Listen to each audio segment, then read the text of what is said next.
si notre chef de gouvernement n'avait pas validé une telle approche. En ce sens, je tiens également à saluer le leadership du Premier ministre, son Excellence M. Aristide Bizet, qui a fait du renforcement de l'action publique et de la modernisation de l'appareil étatique des priorités majeures de son gouvernement, dans le but de mieux cerner les problèmes, notamment conjoncturels, afin d'apporter des meilleures réponses à la population qui attend tant de ce gouvernement en termes de résultats.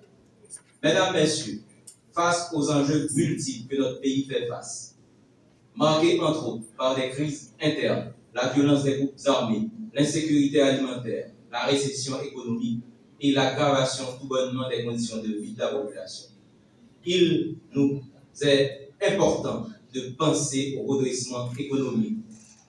En ce sens, parler de croissance économique, de finances publiques, d'intervention ou encore de stabilité macroéconomique dans le débat public se révèle être un exercice intellectuel qui prend tout son sens quand la planification stratégique et opérationnelle est au cœur de l'action gouvernementale. La finalité de l'action publique, c'est l'être humain. Parce que derrière chaque point de croissance visé se trouve une famille qui aspire à de meilleures conditions de vie.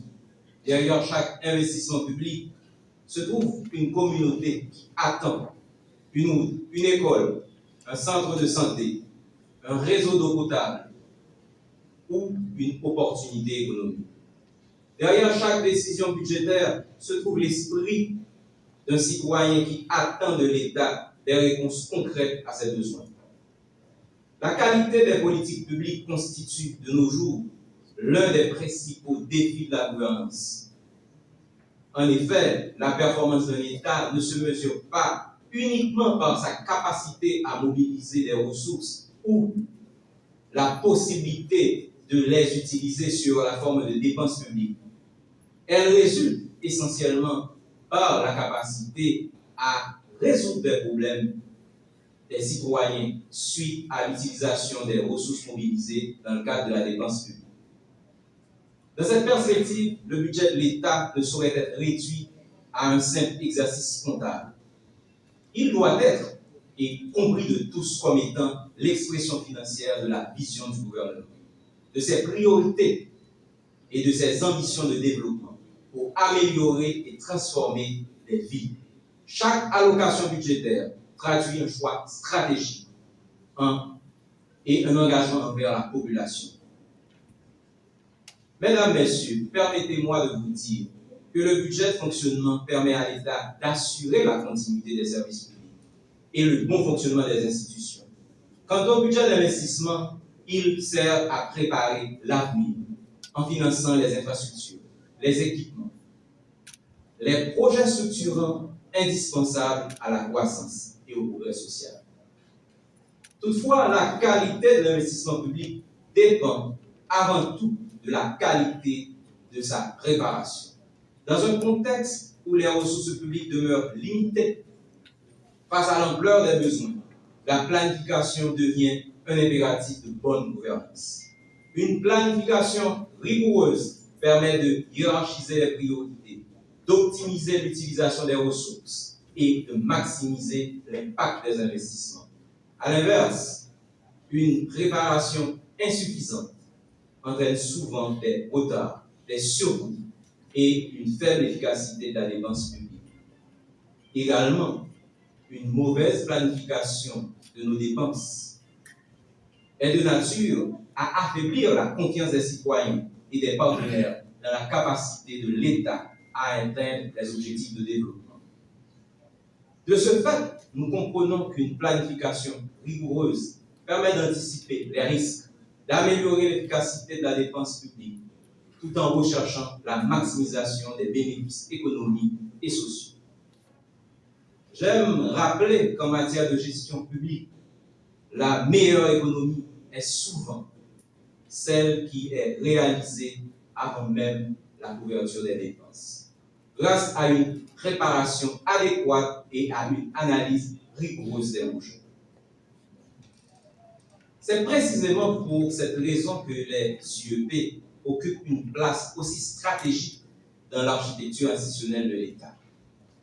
Entre les aspirations de la population, les orientations du gouvernement et leur concrétisation sur le terrain, il existe toute une chaîne de décision, de planification et d'exécution qui détermine en définitive l'efficacité de l'action publique.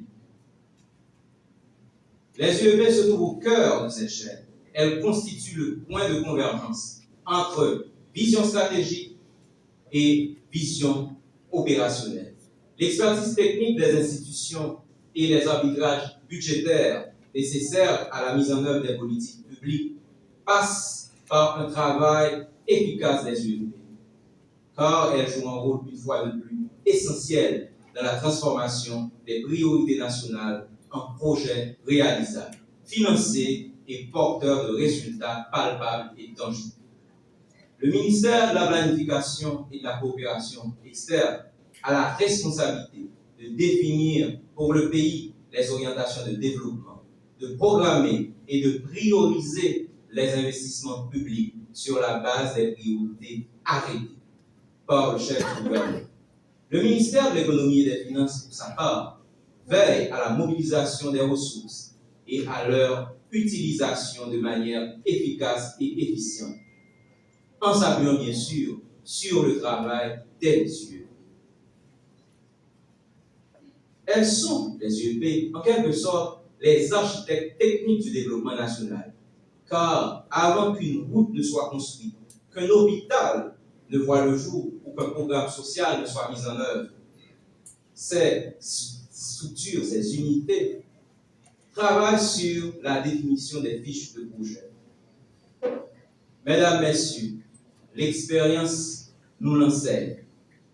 Les contraintes du développement ne résident pas toujours dans le manque d'idées ou dans l'absence de volonté. Bien souvent, elles résident dans notre capacité à transformer ces idées en projets solides, crédibles et suffisamment matures pour être financés et exécutés avec succès. Un projet bien préparé facilite la mobilisation de ressources, améliore la qualité des arbitrages budgétaires, réduit les risques d'exécution et maximise l'impact des investissements publics. À l'inverse, un projet insuffisamment préparé peut entraîner des retards, des dépassements de coûts et, dans certains cas, compromettre les résultats recherchés et affectant ainsi l'image de l'État aux yeux du public. C'est pourquoi le renforcement des capacités des IEP est d'une importance capitale. Il ne s'agit pas simplement d'améliorer des compétences techniques ou de dispenser une formation supplémentaire. Il s'agit d'un investissement stratégique dans la capacité même de l'État à concevoir, mettre en œuvre et évaluer des politiques publiques efficaces. C'est un investissement que nous voulons réaliser dans la qualité de la dépense publique, dans la performance de l'administration et plus largement dans la confiance que les citoyens et partenaires accordent aux institutions publiques. Renforcer les IEP, c'est renforcer la capacité de l'État à transformer les ressources disponibles en progrès tangibles pour la population. Parallèlement, nous devons poursuivre nos efforts pour instaurer au sein de l'administration publique une véritable culture de résultats. Trop souvent, l'attention se porte sur les montants engagés ou les ressources mobilisées. Or, la véritable question n'est pas seulement de savoir combien nous dépensons, mais ce que nous obtenons en retour. Combien d'écoles ont été construites ou réhabilitées? Combien de familles a pu constater une amélioration de sa condition de vie? Combien de communes ont pu bénéficier d'un meilleur accès aux services essentiels?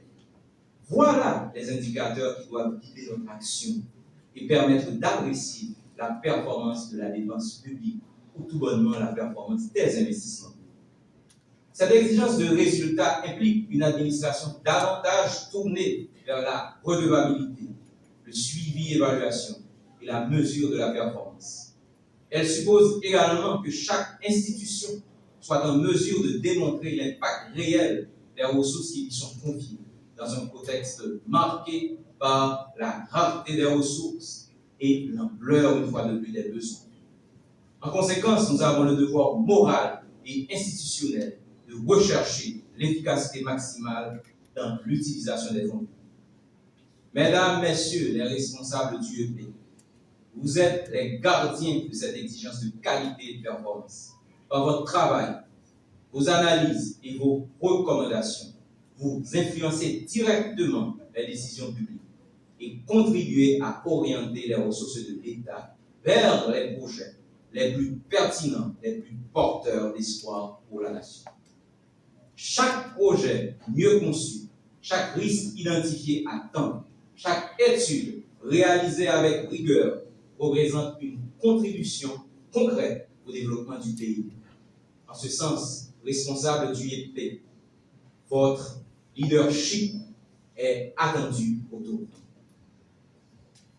Au final, notre mission commune dépasse largement la gestion administrative des projets et l'exécution des budgets. Nous autres membres du gouvernement.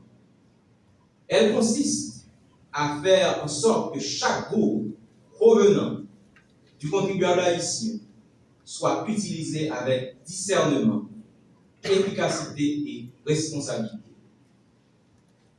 Notre mission commune consiste également à rapprocher davantage l'action publique des attentes de la population et à faire de l'investissement public un véritable levier de développement économique et social. Car le véritable défi de la gouvernance moderne n'est pas seulement de mobiliser des ressources, mais de transformer ces ressources en résultats tangibles, durables et mesurables pour que chaque citoyen et citoyenne puisse se retrouver dans l'action gouvernementale et se sentir en confiance par rapport à un avenir meilleur pour les fils et filles de la nation. Je vous remercie.